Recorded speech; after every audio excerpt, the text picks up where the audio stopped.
The Malt Liquor Project, what you know about that? Steel Reserve 211 Triple Export, what you know about that?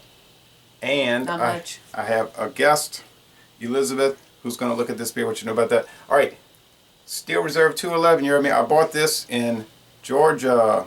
This is the only place I ever see it, in Georgia, along Interstate 59. When were you in Georgia? In July. Oh. But it's still in the freshness date because it says best by October 13, 2014. So we're still within their range of what they say is their optimum drinking range. Okay? Okay, yeah, good. Now, this was introduced, I believe, in 2001. The original Steel Reserve was introduced in 2000. You can show this can. 2000.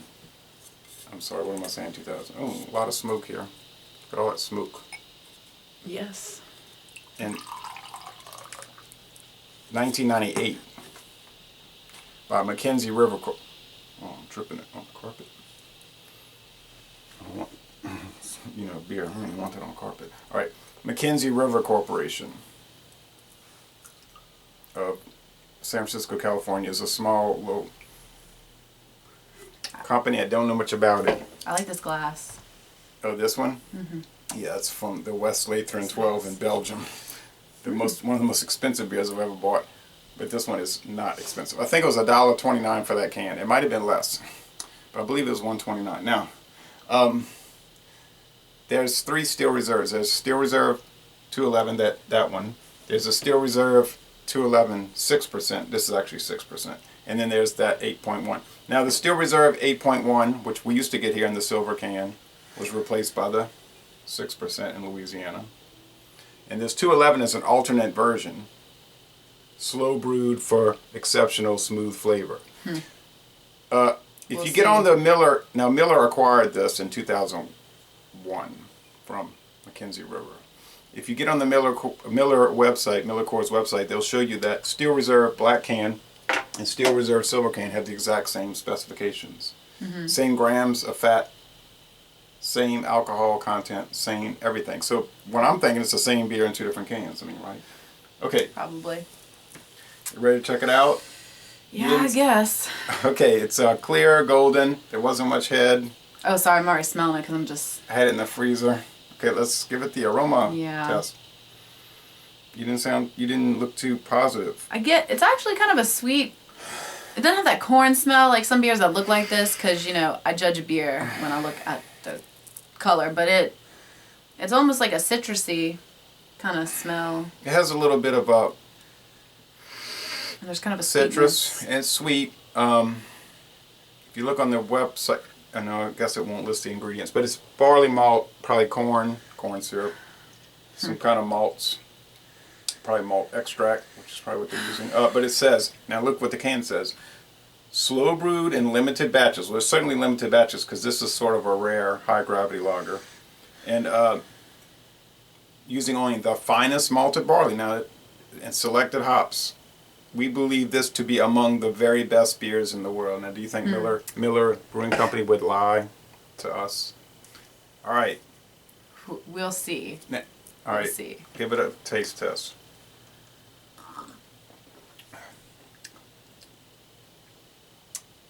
Okay, that's actually good. I thought it was going to be terrible or bland, but this is actually quite lovely. It's got a little What? barley malt flavor. It's got that extra strength. Well, it's made extra strong, so it's got some body to it. Like Sweet, but it's like tart almost. Like it's full flavor. It's got the bitterness from the hops. Okay, they're saying it's refreshing. they're saying that they're using selected hops, whatever they are. Oh, Miller, color me surprised. This is nice. Okay. The body is It's smooth. medium to heavy body. It's got a lot of... Yeah. This beer is not a diet beer. If you're looking to be on a diet, this is something to run from because the calorie count is pretty high. I think it's like 244 or something like that. Whereas most beers are in the 145 range. But I think most people that are drinking Steel Reserve 211 are not on a diet or on a health food plan. But there's a corn undertaste to me. It's so subtle though. Usually I don't like beers that have that sort of overtly corn taste or tastes like I'm eating a tortilla chip or something, but this is nice. So you're not getting a tortilla chip? No, not like say like Shinerbach, which I like, but I get that kind of like tortilla taste. This is not there. Shinerbach might be using a little too much corn. This reminds me of sometimes you go to Mexican restaurants and they have that sweet cornbread stuff. Do you know what I'm talking about? It's like a side dish. It's like a sweet cornbread sort of thing. So it's got that corn, but that sweetness, and that's what this reminds me of more than a tortilla chip. It has enough hot bitterness to balance it out, though. So it's not like sweet. Like some beers, if they're so sweet, you're like this one. You're going. No, this isn't Wild Blue. But you know. But I mean, they're just sweet from the grains. This one has. They have to jump the hops up a little bit to balance out the sweetness. And the alcohol, you wouldn't think it was 8%, huh? No, but you can tell it's not like a light beer, which I am so against light beer. But, you know, I'm not crazy about hops. No. I'm not a hop fanatic. I do not drink IPAs. So Right. but this is really good. Like... Okay, so this is one of the better Miller beers you've had. Yeah, I don't know if it's one of the best beers in the world, like they claim. But, hey, for a domestic... Beer Advocate says no, they give it a poor score, and Rapier gives it a 2 out of 100. So they wouldn't agree with Miller. But that's their bold claim, you know. I don't know. Well, right. But as far as a mass-produced lager beer, we've had so many Busch and Michelob Golden Draft and Budweiser, and we had Busch Light. Which I refuse to drink. I'm sorry, it's not gonna happen. You didn't like Busch Light because you said it was tastes too much like water. No, right, exactly. Like I get, I don't know, people want some light beer that they can drink without having to taste. No, you know, no flavor on a hot day, whatever, just to get drunk in a beer belly. But you know, that's not why I drink beer.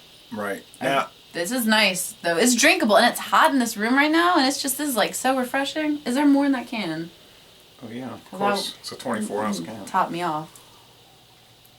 Yeah, I should have kept the door open and get some airflow. But anyway, you know, you're not going to ever see this in Louisiana, I don't presume, unless they start bringing it in. Unfortunately. But in fact, you won't see the 8.1% either. But now this is, you got this in state, you said? Oh yeah, you can buy that anywhere. But it tastes the same? You can buy that at Matern's. Well, this one's a little less alcohol. This is 6% alcohol. Okay.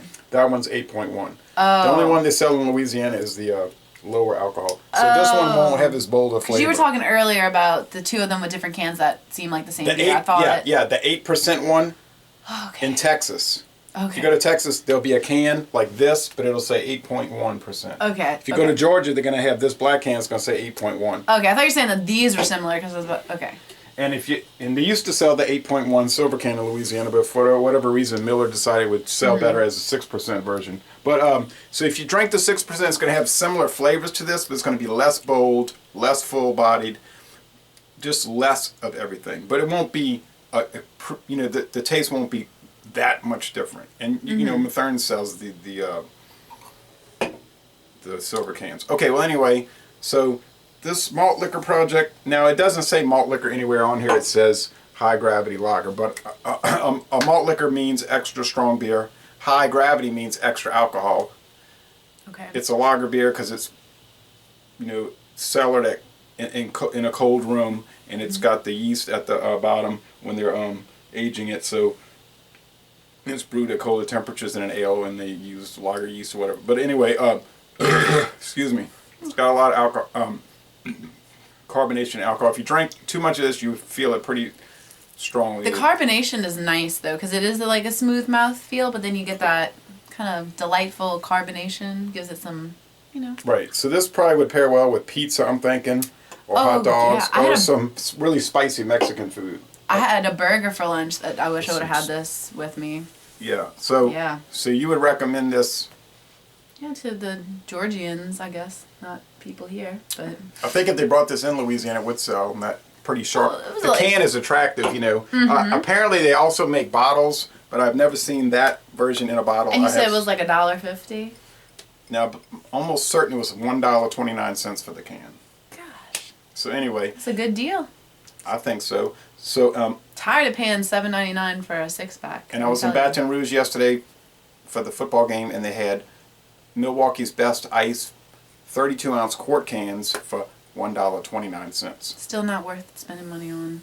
Sorry. All right. I don't believe you've ever had Milwaukee's Best Ice. But anyway, thank you for watching this ice beer project. What you know about that? Ice beer what am I saying? The Ice Beer Project. I've already drank a little bit of this, and I'm forgetting. It's the Malt Liquor Project. Sorry, this beer is subtly effective effective. It's okay. You will